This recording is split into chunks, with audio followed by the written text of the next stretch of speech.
রাজ্য আওয়ামী লীগের সংগ্রামী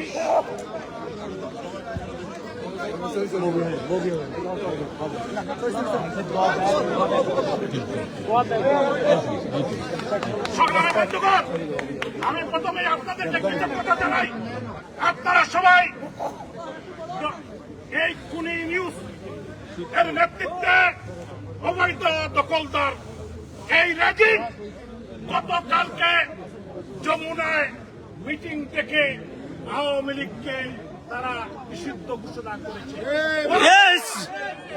ওরা অবৈধ লোকেরা দখলদার বাহিনী, ওরা জঙ্গি। আওয়ামী লীগকে নিষিদ্ধ করার কোন ক্ষমতা তাদের নাই। পিতা এবং পিতামহ মার্শাল অ্যাডমিনিস্ট্রেটর পাকিস্তানের আইয়ুব খান 1958 সালের 7ই অক্টোবর আওয়ামী লীগকে নিষিদ্ধ করেছিল। পেরেছে।